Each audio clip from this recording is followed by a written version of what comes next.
Bienvenue tout le monde. On vous souhaite la bienvenue pour cette autre leçon ensemble, préparatif à vos discussions. Alors, un sujet encore aussi très important, je pense, sur la prière, la chambre d'écoute, tout ça. Alors, très important, si on veut vivre la plénitude de l'esprit, si on veut vivre dans l'humilité, tout ce qu'on a vu dans les leçons précédentes, certainement que la vie de prière est vitale. Parce que c'est Dieu qui est glorifié quand on a une vie de prière digne de ce nom. La chambre d'écoute. Alors, Jésus, il dit, va dans ton lieu secret. Va devant ton Père céleste qui est là. Et donc, c'est important, comme tu as vu dans la leçon, que cette chambre d'écoute, là, c'est de là que les bébés naissent. C'est comme la chambre nuptiale. J'exagère un peu, là, mais l'image est intéressante. C'est la chambre d'intimité. C'est la chambre où on parle. C'est la chambre où on échange. C'est la chambre où je rencontre Dieu. Et ça peut être de toutes sortes de façons. La mère de John Wesley, elle avait, je pense, 13 enfants. Sais-tu, c'était où sa chambre de prière? Oui. Elle prenait son tablier, elle le mettait sur sa tête, 13 enfants autour, puis elle prenait son temps avec Dieu. Mais ça l'a fait un John Wesley. Dieu a utilisé ça, une mère pieuse, pour influencer John Wesley. Et Dieu a utilisé cet homme-là puissamment dans l'histoire de l'Église. Donc, moi, si je n'avais pas eu cette chambre de prière, là, je ne serais pas aujourd'hui devant vous. C'est certain. C'est ce temps avec Dieu où tu es restauré, où tu reprends vigueur quand tu es découragé, où tu arrêtes de lire ta Bible et tu répands ton cœur devant Dieu parce qu'il n'y a plus rien qui rentre. C'est ce temps avec Dieu d'intimité où tu le loues, tu lui dis que tu l'aimes, tu prends un temps dans la parole, c'est lui qui te parle. Hein? Et là, tu réponds à ça. Et c'est là que Dieu te donne des promesses. Des promesses précieuses qui vont faire la différence. Qui vont faire la différence dans tes lectures. Moi, j'ai remarqué que, je ne sais pas comment Dieu fait ça, là, mais ma Bible est branchée à ma vie quotidienne. Je me fais un plan de lecture. Je ne sais pas comment Dieu fait pour faire ça, mais il fait agencer ma lecture avec ce que je vis. Et littéralement, des milliers de fois, où ma lecture allait correspondre. Comment Dieu fait pour faire ça? Je ne sais pas. C'est moi qui ai choisi le texte. Dans le sens, c'est moi qui ai choisi. Je lis à 4 endroits différents dans ma lecture. Donc, je saute de l'Ancien, dans les psaumes, dans les évangiles, puis dans les épîtres. Puis donc, je saute un peu, mais je suis la lecture, systématiquement, chronologiquement. Puis même si je saute d'un endroit à l'autre, Dieu, il réussit dans ma chambre d'écoute à... Ah, merci Seigneur. C'est ça que j'avais besoin ce matin. Ah, merci Seigneur, tu vas faire quelque chose parce que tu viens de me dire ça, là. Alors, tu vois, la chambre d'écoute, là, c'est précieux. Trouve un temps, trouve une place où tu vas être tranquille, où tu vas pouvoir t'exprimer devant Dieu. Fais attention si tu utilises ton téléphone intelligent. Moi, c'est sur une tablette. Maintenant, je ne lis plus dans une Bible en papier, mais je lis sur une tablette. Pourquoi? Parce que je peux vérifier toutes sortes de choses. J'aime beaucoup l'étude de la Bible.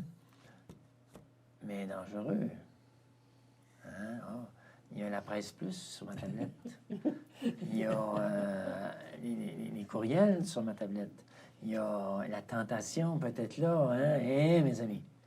Mais jusqu'à date, c'est bien contrôlé, fait que j'ai pas trop de problèmes. Mais il faut faire attention. C'est ton temps avec Dieu. Hein? Si tu prends un temps avec ta femme, là tu es avec ta tablette, là. Puis tu es supposé d'être à ta femme parler, tu vas voir que tu la blesses profondément. Bien, Dieu, là, c'est pareil.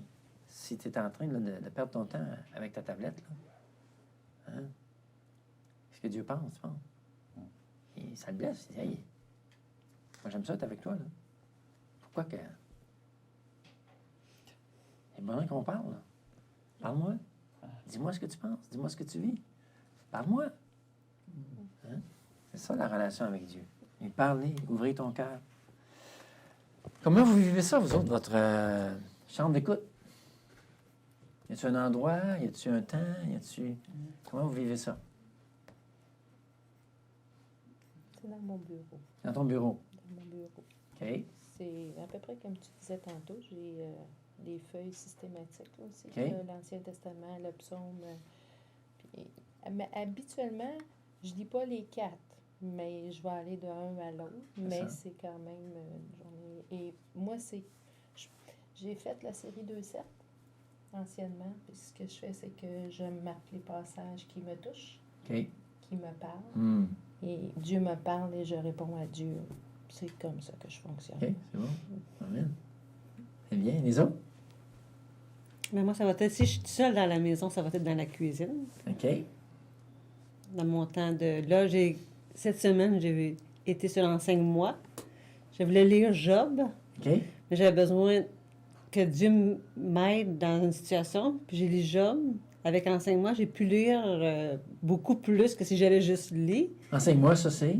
C'est un site sur Internet. Tu cliques Enseigne-moi, puis il lit la Bible. OK. Le monsieur, fait que tu le suis. C'est auditif, donc. C'est auditif. T'écoutes. Excellent. Puis je vais te prier avant que Dieu m'aide dans une bon. situation spéciale. Donc, quelqu'un lisait Job. Il lit toute la Bible, oui. Il lit Job. Enseigne-moi. Prenez ça en note, là. Oui, excellent. Et toi, c'était... La série 2-7. La série 2-7, excuse-moi, je la connais pas. La série 2-7, c'est anciennement, ça s'appelait la série 2-7. Là. C'était une étude comme ça de la Bible, mais on lisait... nous, on avait pris, mettons, le livre de Josué. On lisait le livre de Josué. Tu pouvais prendre de 1 à 10. Puis là, l'exercice était quel est le verset qui t'a touché, puis qu'est-ce que tu penses que Dieu te dit et comment tu réponds à Dieu. Okay. Ça, c'est un exercice. C'est comme tu écris... moi, c'est mon cahier, oui, à tous les jours. C'est comme un journal régulier. Et c'est une bonne idée, ça, de faire un journal personnel. C'est ça. Moi, je fais ça aussi. Puis, j'essaie, pas tout le temps, je réussis pas tout le temps, mais une fois par mois, je relis mon journal personnel du mois. Je prends un après-midi. Ça, je relis pas, par exemple. Moi, je relis, là, puis je prends note. Ah oui? Oui, ça me fait beaucoup de bien. Ah? Il m'a dit ça. J'ai fait ça. Ouais. ça te fait un retour sur ton mois. Et donc, c'est une idée, là. Et toi, comment tu fais ça? Bien, moi, Ta c'est chambre d'écoute? dans mon bureau. Dans le bureau. Ah, deux bureaux. Les bureaux. Un petit coin dans mon bureau, puis toujours la même place. Puis, je prends mon temps avec le Seigneur, mais je suis aussi un plan de lecture là, pour lire la Bible durant l'année. Là. Un plan de lecture. Hein? Ça vient. Et puis, c'est comme ça que je procède. OK. Je chante, puis... Ah, c'est bon. Donc, le chant. Oui, je chante. Ça m'aide beaucoup, le chant, à prier aussi. Oui, hein? Parce que je prends mon livre de chant, puis je chante des chants, puis là, je parle à Dieu sur le chant que je viens de chanter. Puis, oui.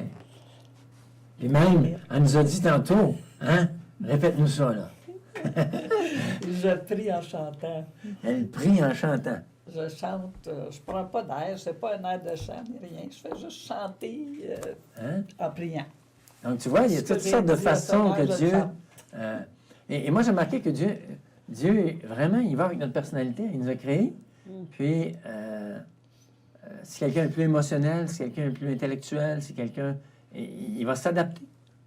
Et je me souviens, M. Picard, lui, il mettait des signes devant Dieu. Constamment. Puis, pour connaître la volonté de Dieu. Puis, Dieu accomplissait la chose. Puis là, il allait par la foi. Et vraiment intéressant. Moi, François est plus barguineux que moi. Puis moi, je pensais barguineux. Je vais-tu demander la bonne affaire? Je suis toujours en train d'hésiter. Mais lui, ça a marché. J'ai vu Dieu l'utiliser comme ça de manière très, très claire. Donc, Dieu utilise nos personnalités dans la chambre d'écoute. Il y en a que c'est des matinaux, d'autres des oiseaux de nuit. Vas-y avec ton tempérament, essaie des choses, regarde, discute-en avec celui qui est en train de te former, voir lui comment il vit ça, et ça va être une bonne discussion. Alors évidemment, lorsqu'il est dans ta chambre d'écoute, d'écoute, donc tu prends la parole, t'écoutes. Tu es en mode écoute. Là, ensuite, tu parles. Et il y a des temps de silence. Dans la communication, il y a des temps de silence, il y a des temps d'écoute, et il y a des temps pour parler. Et c'est des temps précieux. C'est comme dans le couple. Quand, moi, il y a une période dernièrement où on recevait un couple, puis ça nous accaparait pendant presque un mois de temps, du matin au soir. Et je soupirais. Je soupirais après des temps avec Dieu, seul, l'intimité. Je soupirais, ça me manquait.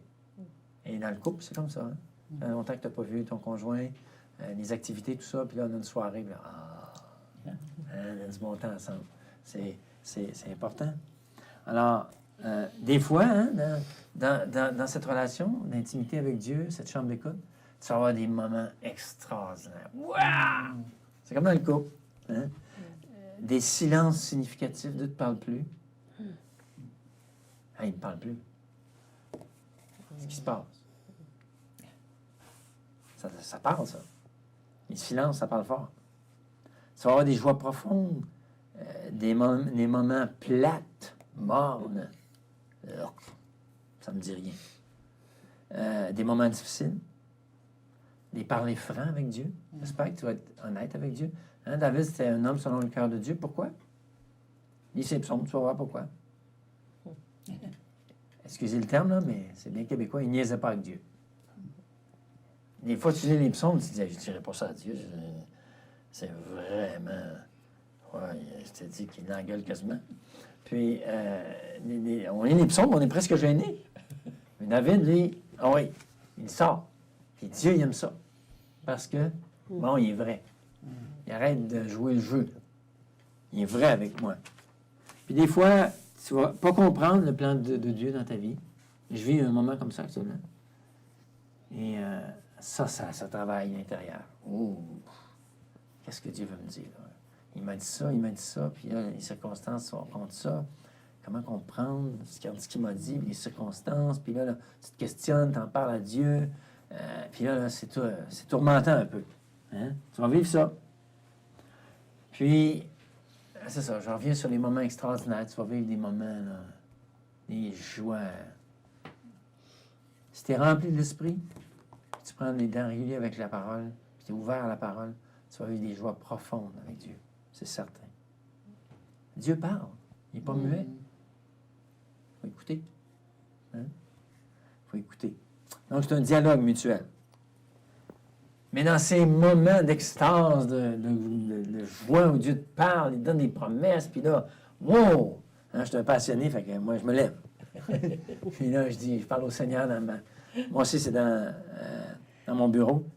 Puis je me promène, là, puis voilà, là, je gesticule, etc. Mais dans ces moments de joie, de profonde joie, tout ça, il y a Satan, là, qui, c'est l'imitateur. Alors lui, il va vouloir imiter Dieu qui te parle pour te tromper. Et sois à l'affût, parce que ça existe. Lui, il veut briser ta relation avec Dieu.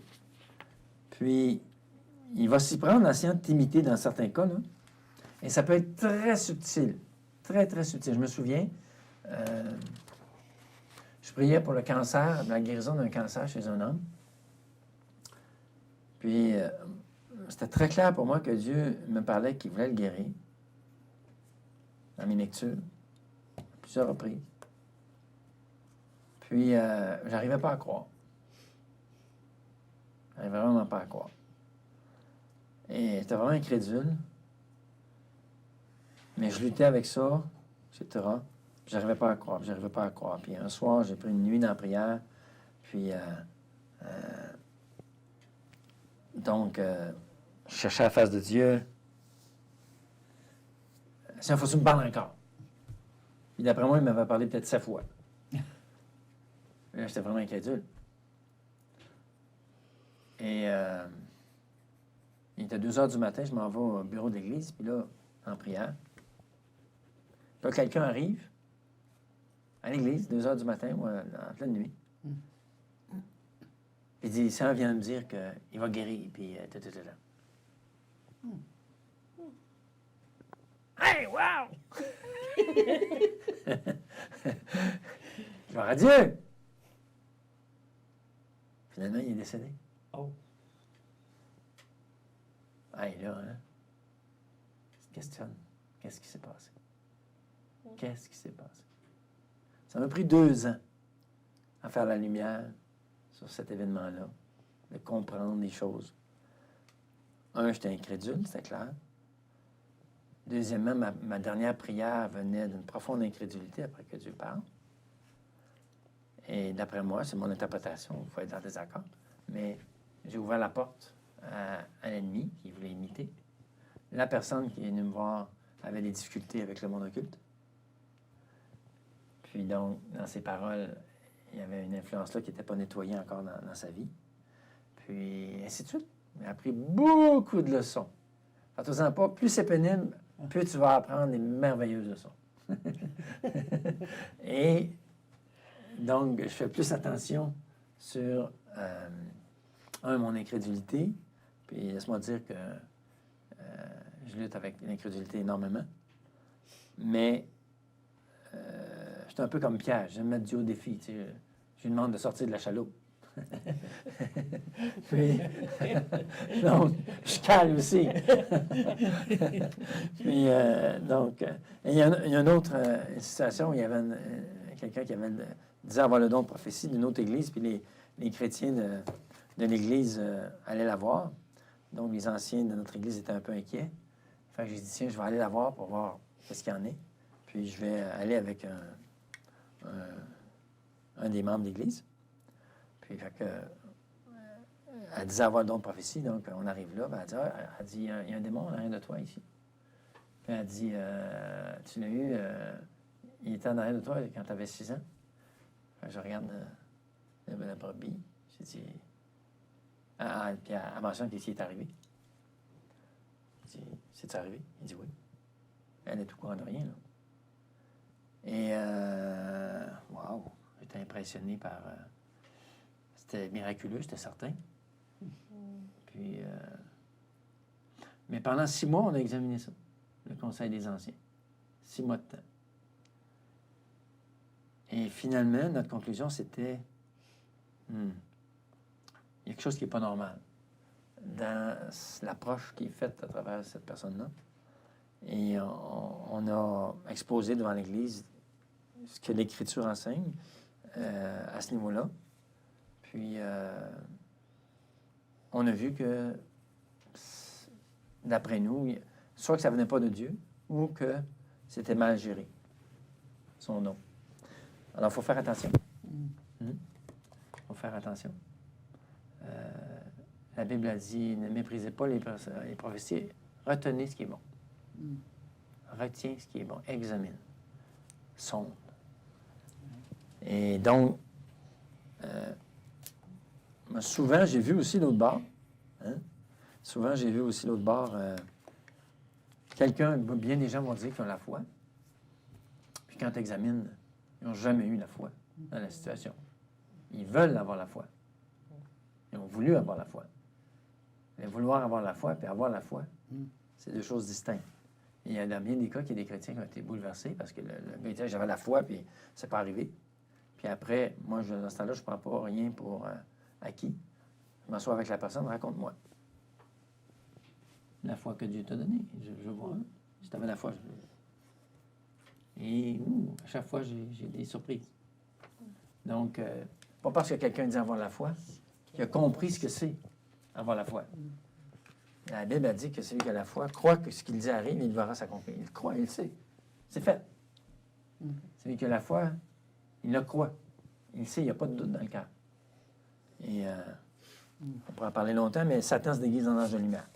Et tu vois dans la leçon les indices importants quand c'est Satan et quand c'est Dieu. Révisez-les ensemble. Ça peut être important, des fois, au niveau de la séduction. Maintenant, quand on prie, là, on s'attend à être exaucé. Ouais. Et ça, c'est... Et je souligne... Ah, quel est le nom de la sœur? Elle a fait un carnet de prières vraiment excellent. Je l'utilise depuis à peu près 6 mois, 1 an. Et c'est bien fait. Ah! On vous mettra le nom sur la vidéo. Mais c'est bien fait, c'est bien divisé. Et je l'ai encouragé beaucoup. Mais actuellement, ma conviction au niveau de la prière, c'est qu'il y a tellement de promesses claires de Jésus. Tout ce que vous demanderez, etc., etc. Maintenant, ma prière, c'est beaucoup moins, malgré que je suis incrédule, mais c'est beaucoup moins. Seigneur, tu veux-tu le faire? Seigneur, c'est comme si Jésus a mis ses promesses larges, vastes, incroyables. J'ai réétudié les textes, là, même dans le grec, puis c'est clair que c'est ça que ça dit. Et maintenant, ma question, ou mon observation dans le Seigneur, c'est plus... C'est-tu ta volonté? C'est plus, qu'est-ce qui fait obstacle, Seigneur? Qu'est-ce qui, dans ma vie, t'empêcherait de pouvoir m'exaucer dans cette prière-là? Soit pour la conversion des gens, soit pour... Georges Muller, qui croyait qu'il était un calviniste, donc qui croyait à l'élection. Il y a un journaliste, vous l'avez dans le cours, le journaliste qui l'interviewait, il y a 90 ans, il regarde le journaliste et il dit... Georges Muller ne lâche jamais dans la prière. Quand il est convaincu que quelque chose est dans la volonté de Dieu, Georges Muller ne lâche jamais. Et il dit, j'ai vu des milliers, des dizaines de milliers de personnes venir à l'Évangile à cause des prières de Georges Muller.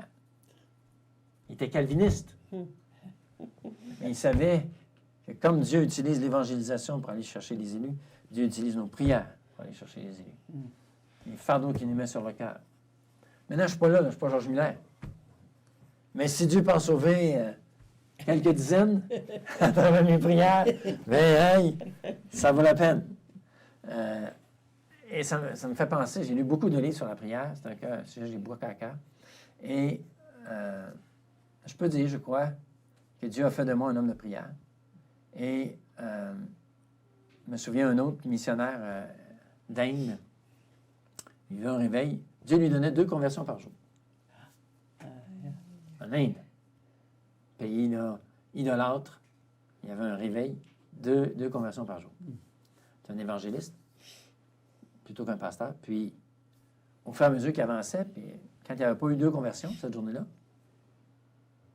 la prière, c'était, Seigneur, c'est quoi? Qu'est-ce qui... Et lui, dans son cas, il dit pas d'action de grâce. Dieu lui disait, tu ne me rends pas grâce comme il faut. Et dès qu'il se remettait à rendre grâce, ça c'est son témoignage, là. Dès qu'il se remettait à rendre grâce, 2 conversions le lendemain. Et ainsi de suite. Alors, moi, de plus en plus, là, je suis en train de prier pour une situation qui nécessite une intervention de Dieu miraculeuse, soit pour la conversion ou pour la guérison. C'est ma prière, Seigneur. Qu'est-ce qui fait obstacle dans ma vie? Pourquoi tu m'exauces dans cette prière-là précise? Et c'est ça que je prie de plus en plus. Depuis 1 an ou 2, là, c'est ça qui me vient très fort. Vous savez, dans l'Évangile de Jean, il faut que j'écrive un livre là-dessus, là, sur la prière dans l'Évangile de Jean. Dans l'Évangile de Jean, il revient constamment sur des promesses incroyables. Il dit que, je n'ai pas de bonne mémoire, mais je pense que Jean 14, il dit qu'il va nous exaucer plus que ce que... Vous allez faire des bonnes œuvres, plus que celles du Seigneur. Puis si tu prends le mot « œuvre » dans l'Évangile de Jean, c'est fort, là. Ça parle de ses actions miraculeuses, ça parle de... Puis là, le texte dit ça.